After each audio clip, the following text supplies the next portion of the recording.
Hello and welcome to another edition of the One Team We Agree On. I'm Jillian. And I'm Kyle. How are you doing today? I'm doing all right considering I am a teacher in December. Yeah, it's been end of the year evaluations for me and all that, but hey, we took some time out today to get on a guest that we've been playing for some time and looking forward to having you all check out our interview today with none other than Union 2 head coach Ryan Richter. Yeah, it was great having Ryan on and really great interview. I think you guys are all going to enjoy it. He had such a great first year with Union 2 after being an assistant coach with the Union and came up through coaching the academy and had success there. So he's been with the Union a while and this year with Union 2, they broke their team points record, made it to the Eastern Conference final, and just a really overall successful season that they could certainly be proud of. But it was great to hear from Ryan and get his thoughts about his journey and a bit of and about coaching and everything. Yeah, so without further ado, here's our interview with Union 2 head coach Ryan Richter. Great. All right. So we are so pleased to have on our podcast the head coach for Union 2, Ryan Richter. Really successful season this year, and it's been a pleasure getting to cover the team and get to talk to you a lot, Ryan. So welcome and thanks for coming on. Yeah, thank you guys for having me on and thanks for taking the time to speak with me as we reflect on the year for Union 2. Yeah, so we're going to talk about you a little bit first. Just growing up, what was influential in getting you into soccer in the first place? Yeah, like most kids, my dad was a player, not at the professional level, but at the collegiate level. So he threw me in it from a very young age, like I've done with my boys, and like he did or his dad did with him. So it's part of our family, part of our lives for generations and something that I fell in love with from a very young age. And then, so you played college soccer, you went to LaSalle. Just what led you to deciding on LaSalle? And then you were an accounting major, right? That's correct, and that degree does not serve me on a daily basis, I would say. But what does is the great people that I met in my time there, and the main reason that I went to school there was the coach. We had a great relationship from when I met him through the whole recruiting process. And he was a father figure to me while we were in school and keep in touch, speak every couple of months still now. And he had a great influence on my life of just he first of all, he helped me grow up to become a man, at a time in your life when you need that kind of support and people to keep you in check.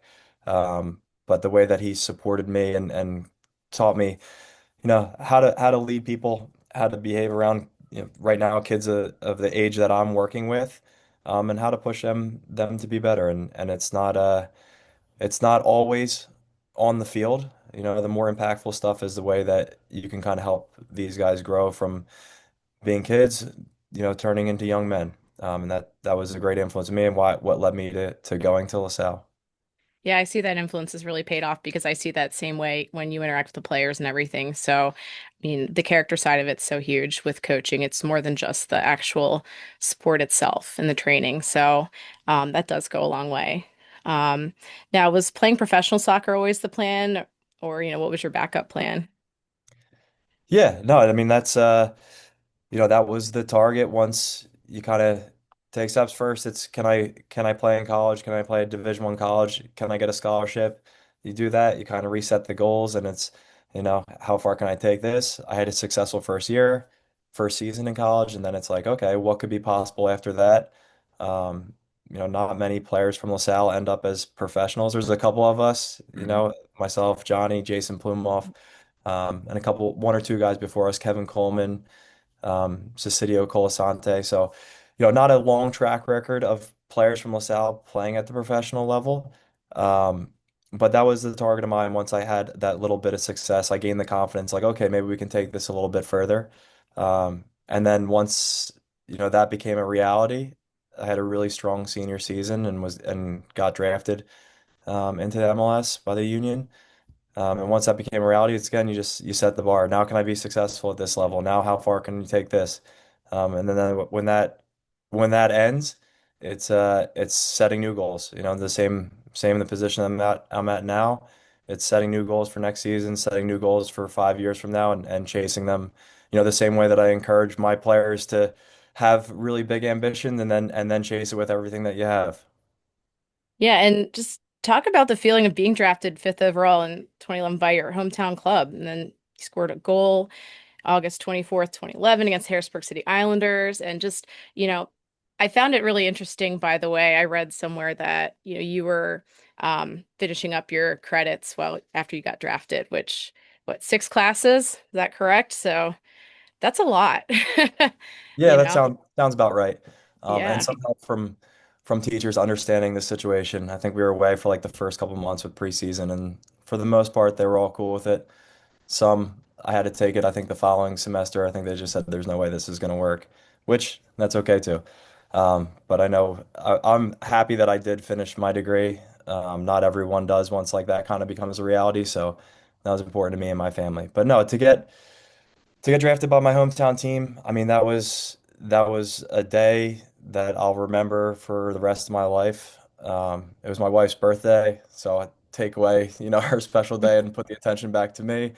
Um, but no, it was an amazing moment for my family. So many people that have helped me get there to see that actually become true that you're going to be a professional player. That was something really special, and um, on the other side of it, and this is a lesson that I try to teach my players is guys, you have no idea how hard this journey is going to be. At the end of that season, I got released. So, I think everyone in my life probably knew that I was a union player, and I was like the professional soccer player from Southampton. And then to that get taken away from you, you learn a lot in those moments, and you learn how much do you really want this, how hard do you want to chase this, and that's something that gets really lonely when you have to deal with it. Now, I had a lot of great people that supported me through that, but I learned a lot about myself and the resiliency that it takes to kind of get over that moment when that gets taken away from you. And that's a story that I try to share with my players because it's like, guys, this is not going to go perfect. And you have your plan of what you think it will go, but it will get really hard in some moments. And what you can lean on is how much you love this game, how hard you want to work to achieve whatever your goal is, and be ready for these kind of hiccups in the road. So, kind of in that one year, you hit the highest of highs, and then some really lows, really low lows. But through it all, I'm lucky enough that I've had great people with me by my side and support me through everything that I've been through. Yeah, you kind of answered my next question there, but there is something I do want to touch on. So after you got released there, you kind of bounced around MLS, USL for a while. Um, Talk about maybe some of those lessons at the time for you personally maybe seemed unfair or difficult to manage, but now reflecting on that as a coach, you understand a little bit more, and then those how you impart that on these players, some of these guys that have been bouncing around like MLS Next Pro or other areas. Yeah, I personally never looked at it like some coach was unfair to me or Okay. I deserve something that I didn't get. That's not how I was raised. It's work as hard as you can to try to achieve what you want, be a good character, and have the right values and morals, but you don't make any excuses when it doesn't work out. That's how I was raised. That's how I try to raise my kids is you can do the best that you can. Um, and you got to focus on what's in your control. And if it doesn't work out, we don't make excuses. We say, is this what something that we really want? And then we keep going and chasing it. And that was kind of what I did through my career. I went to USL from there. Played a year in Charleston. We won the USL that year. It was amazing. The following season, I was still under contract in Charleston. Went to preseason with DC United. They decided not to sign me, but in that preseason, we played a game against Toronto FC, and I played really well in the game. So after that week, DC decided not to sign me. I drove to Charleston to rejoin Charleston, and when I got there, I got a call that Toronto wanted me to come in. So I drove straight from Charleston, straight back or flew to Toronto a couple days later, and then it worked out that I went to MLS and went back into MLS, and that was a really cool lesson for me.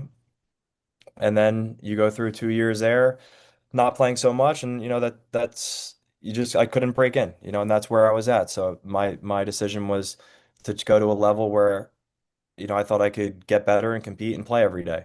Went to NASL and had an amazing experience for 2 years with Ottawa Fury. Met um, probably one of the most influential people in my life. The coach at the time, Mark Dos Santos, he's the new head coach for LAFC. So we're proud of him Mhm. for that. Happy Nice. for him. But he had such a great impact on me as a player. He got a lot out of me. And then, what I want to do, the kind of leader I wanted to be when I was a coach.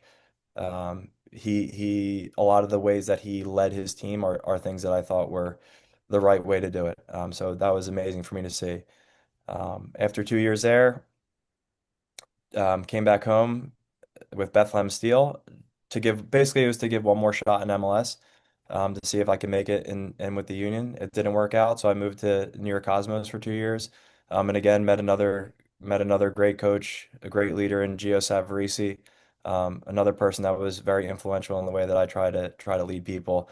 The way that he is with everyone, knows everyone's family situation, what's going on, is your wife good, how are your kids, how are your parents. Then he showed me that there's a lot more than just being on the field to try to connect with people. So the journey that every player goes on is different. Me, it was always chasing, how far can you take this. And I'm grateful for every experience that I had, and like I said, when something didn't work out, we don't make excuses. We go for the next thing, and attack that 100%. Um, I do kind of want to ask about your time at Bethlehem Steel for a second. You got to work with two people that were at the Colorado Switchbacks that have recently been let go, I believe. But talk about your time with James and oh my, you were there with oh my gosh, Stephen Hogan, yeah. yeah, Steve Hogan. Sorry, Yeah. like Oh, talk good. about them. Sorry about that. Like just them and those moments and what made those guys great. Yeah, I was actually James is in town for a couple of days, so I actually was at lunch with him this afternoon. Huh. Um, but no, they're two top people, two people that I connected with right away. James is one of my best friends in the game. Speak to him, and now he's a head coach at the USL level. We kind of can bounce ideas Mhm. off each other. We reach out to each other with problems that we're dealing with, and it's just nice to kind of get someone that's outside of your environment, that you can that's going through some similar things, guys that you can bounce ideas off of, and try to learn from and see how they would handle certain situations. But no, two great people. James is one of my best friends, like I mentioned in the game. Um, and Yeah, it was a lot of ups and downs that year. You remember that was the first year for Bethlehem Steel, so there was a lot of things that the organization was trying to figure out as far as what they want the second team to exactly be. Um, but like I said, it was a great experience, and probably if I don't do that, even if it wasn't, yeah, I would say there were a lot of things that were not perfect for the point of my life and career that I was in, that it probably wasn't a great fit for the long term. But if I don't do that year, there's no way that I end up working in the academy 2 years later and then progressing my way through working with the first team and then as a second team head coach now. So, like I said, it was a very tough season, I would say, just the point of my life that I was in. But what that led to after my career was really important.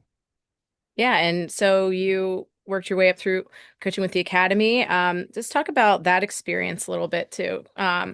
You know, how you got started with that. Yeah, so I actually my whole playing career in the off season, I would come back and work in the Union Juniors program.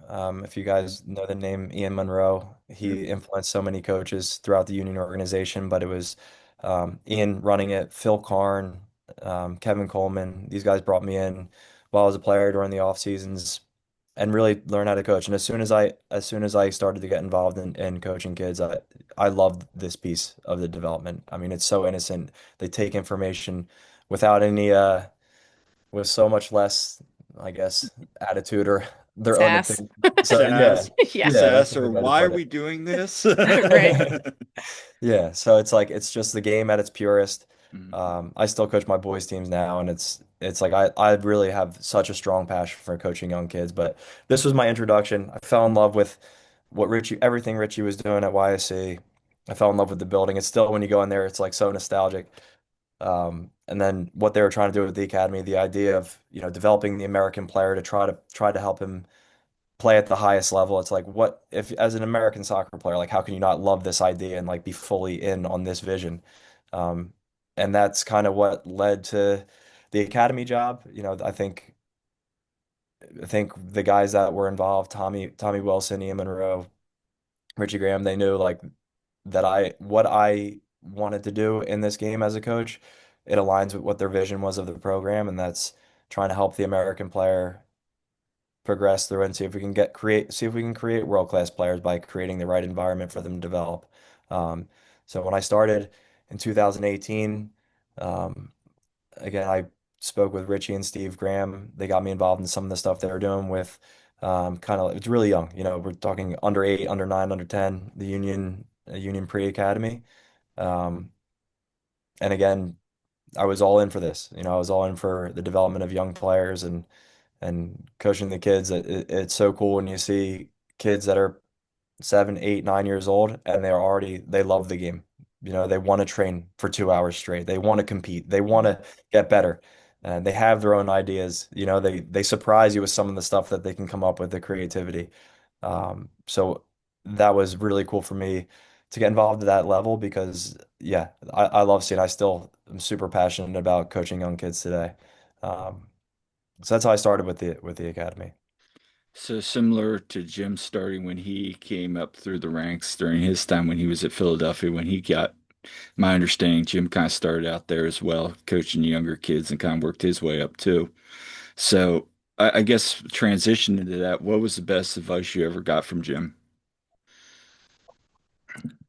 Put me on the spot. That's a Yeah. No, listen, it was the best thing that I learned from Jim and the way that he managed the staff and managed the players, is he always when we're in this and in the season, it's like you can get so caught up. You can be watching games 24 hours a day. You can be like your mind only here. And what I learned from him is the importance of, hey, you're a human. You have a family. These people are the most important thing. And this soccer stuff, like this will take care of itself if you do a good job. But don't miss your life because of being a coach of a soccer team. And that's something that I believe in fully. We're incredibly hard workers. But this is number two. Family is first, and the rest, soccer, this stuff comes second. And if the soccer stuff doesn't work out, that's okay because the family stuff is number one, and that will work out. And the soccer stuff can take care of itself. And he always kept put that in perspective. I hope that the staff I work with now that they feel like I give them this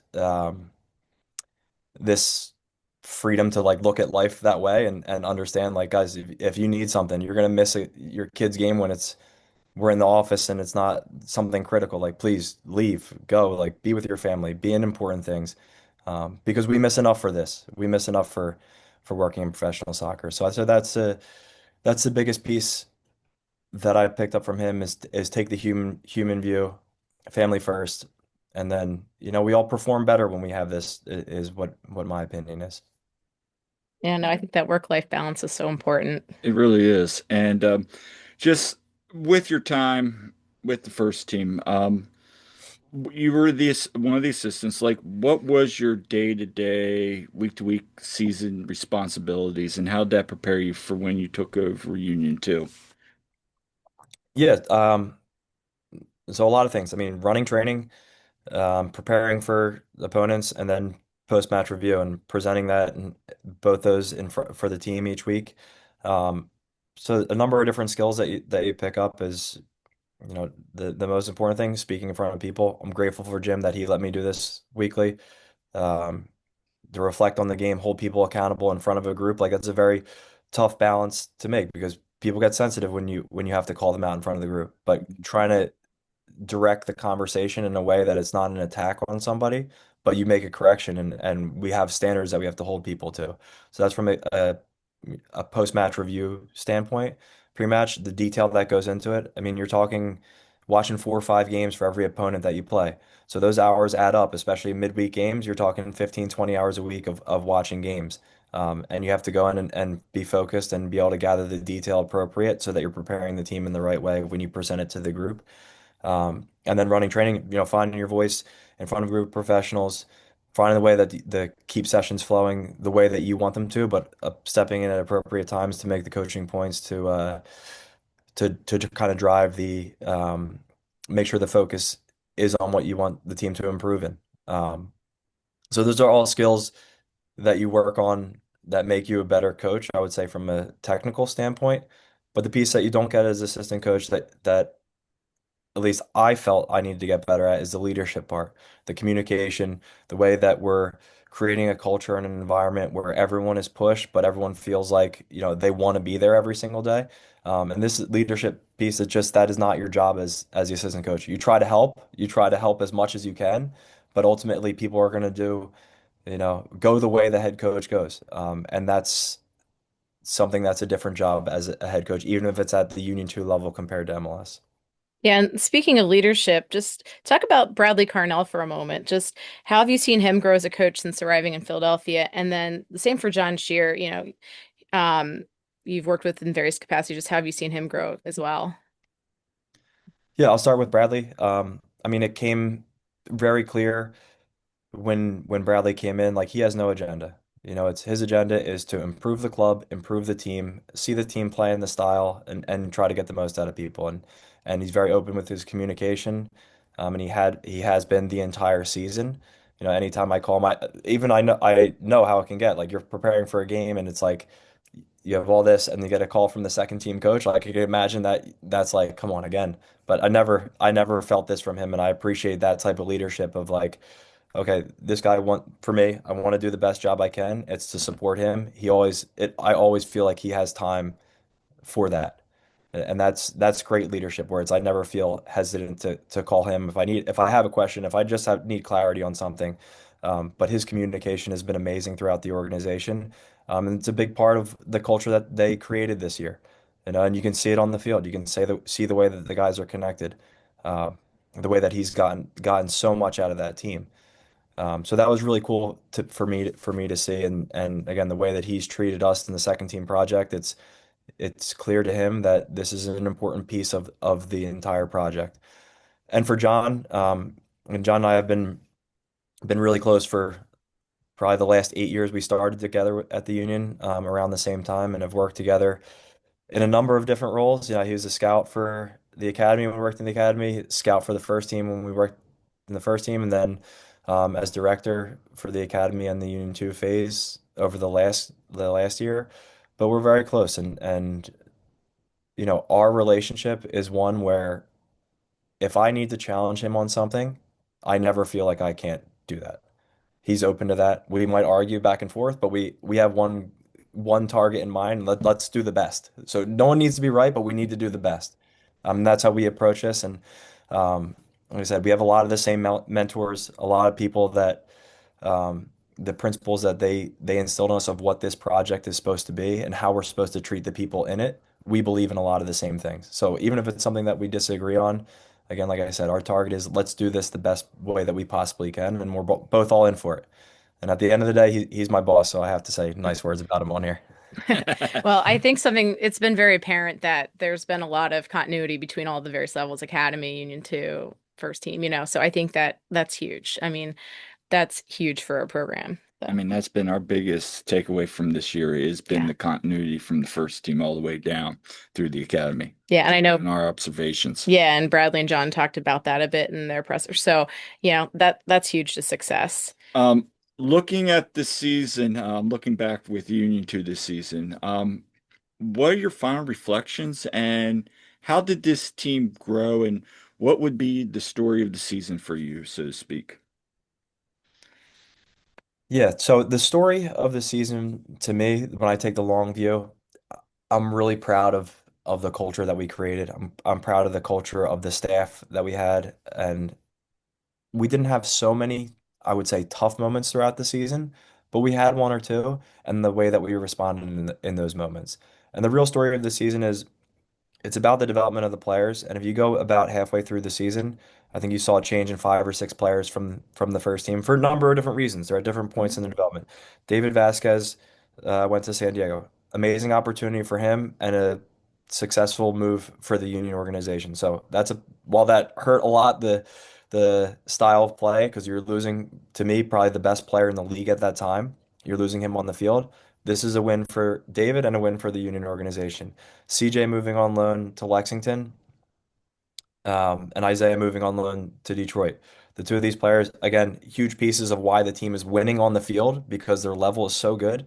But for them, and I agreed at the time that they could go for something, another challenge, and we try to push them to get better. So for their own development, these two players moving on was really important.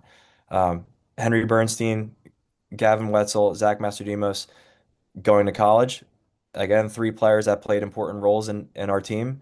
Andrew Rick playing mostly with the first team, so we lose him for a lot of games. Not lose him, but he gets the opportunity that we're trying to push all these guys to. Um, so you take that. That's seven players that were pretty key contributors to a lot of success for the first half of the season when we were really on fire. Um, so basically, you come in with a new team. It means Jordan Griffin is playing 90 minutes almost every game. Pierce and George get opportunities as goalkeeper. Gio becomes a right back after playing limited minutes, I would say, for a lot of the season. Oscar becomes a full-time starter by the end of the year. Kellen LeBlanc becomes a reliable 90-minute guy. Um, and then you see the development of Stas as a striker in the last 10 games of the season. So we after that period, with those seven players in, we lose three out of four games, with the other one being a loss in penalties. So 4 games in a row, that's a tough stretch. 1 point in 4 games. We have to reset what the culture is, what our habits are, and we go and we win the next 7 games in the regular season, and then 2 games or sorry, win the next 7 games and then lose against Red Bull in the conference final.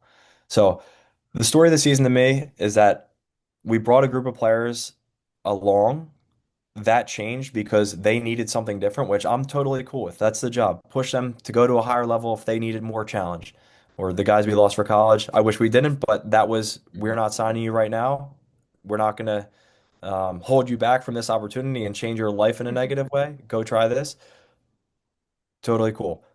We lose these players. We have a small hiccup, a 4 game where the culture does not feel right, not just because we're losing, because it's a lot of change and we get it back on track with the last 7 games of the season. And this to me was a really positive piece. And that's credit to the players that were involved, credit to the staff who worked incredibly hard to get everyone on the same page, and credit to the culture of what our club is. And it's about development, and we were able to do that in a really quick way. So I hope that's the story of the season that everyone's most proud of. I know for me that it is. Do you want to change 7 guys in the middle of the year? I hope not every season, but but uh but no, that was really cool this year to be able to get everyone back on track and back in the same page. All right, do you want to take the final question? Yeah, so I know Kyle, you kind of asked this at the end of the after the Red Bull game there at Yeah. the end, but just now that maybe you've had some time to think about it, because Kyle kind of put you on the spot there at the end of the season, but just how did you grow as a coach this season? Yeah, I grew in just the way that I deal with people on a daily basis. And I hope that my staff and the players they feel like that, and that's in a way of more listening and less telling people what I think they should do. Hmm. Basically, we have a lot of smart people that I work with. We have a lot of smart players I work with, and they have ideas. And to be a better listener, and still you have to make the decisions, but to give people the space that they can be creative, they can express themselves. And not only because of the ideas that might come out of that, but also the culture that it creates where it's very open. Um, and people feel like they can express themselves in searching for what the best version of them is.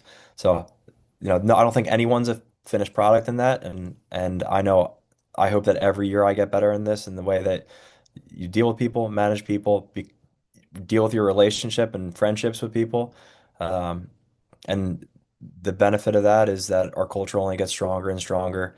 And as my mentor Ian Monroe once said, it's not the drills or the coaches that make the player, it's the environment. And I strongly believe that, and that's what we have to focus on. You know, John, myself, the Union 2 staff, let's create an environment where people can push each other every single day, that it's positive, that it's competitive, that people are free to chase the big goals that they have and the big dreams that they have. I'm gonna say it better myself. So, appreciate the time. We appreciate the time, Ryan. And where can people find you on social media if they want to follow you? They can't. I'm private now. I know, I Oh. know. No, it's all No, good. at Shackledino, and I'll keep that handle probably forever because I don't know how to change it. So Oh, no, I get it. I mean, my handle is from when I was like in my 20s, and Yeah. my my dad used to call me that. My teammates, I'd be up at the starting block in college, like ready to swim a race, and one of my teammates, she'd yell, "Silly Jilly," and I'm like, all of a sudden my nerves would be gone because I'd be laughing.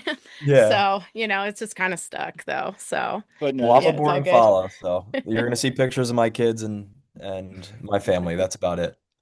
But that's what it's all about. That's important stuff. So, well, great. We so appreciate your time, and it's been a treat following Union 2 this season, and looking forward to continued success and what the future holds. So, Yeah, it'll um, be exciting. yeah, And again, thank you guys for the whole year. You know, I think yep. I appreciate all your work, and I can't stress it enough, like how important it is for our players to have to stand there and reflect on their performance, on the team performance after a game with a microphone in their face. Like this is also a big piece of their development. It really, like a huge piece of helping them grow up. So you're playing a huge role for the union organization with that, and we all appreciate it, really. well, I appreciate those kind words. Yes, thank you. Thank you. All right, Ryan. Well, thank you so much. All right, thank you guys. All right. Well, I thought that was a great conversation. It's so interesting to hear just all that went into his journey about, with the, playing and as a coach. So fantastic conversation with Ryan that, appreciate his time and talking with us. Yeah, so again, yeah, I thought the same thing, just some of the stories about his time growing up, going into professional soccer, and then the lessons he's learned throughout the years. Thought the story of the season was excellent, the way he broke that down. So, yeah, again, appreciate Ryan for coming on the show. And where can people find us at? So you can find us wherever you get your podcasts. We also have our YouTube channel for the One Team We Agree On. We have our website, theoneteamweagreeon.com, where you can find lots of great articles. And we still, even though the season is on hiatus right now, there's still plenty to cover. So check it out. Also, you can find us on our socials. We're at TOTWAG on Twitter and on Blue Sky, and we are also on Facebook and Instagram at the One Team We Agree On. You can find me at silly double underscore Jilly, and yes, as I mentioned, yes, kind of an old nickname there, but Yeah. silly double underscore Jilly because one underscore was taken, and I'm on Twitter or X, whatever have you. I am also on Instagram at the same, and I'm on Threads now. At that as well. You can also find me on Blue Sky at Jillian Almany. All right. And you are at Coach Almany on all Yep, those places, pretty much. pretty much. It's not Threads. Yeah. But anyway, thanks for tuning in. We may be back later this week depending on our schedule. We Hmm. want to look over our previews. Obviously we want to talk a little bit about a recent signing, Hmm. end of season press conference, go over our predictions. Yeah, we got a lot yet to discuss and write about. So keep checking us out and until next time. I'm Kyle I'm Jillian. and we'll see you at the game.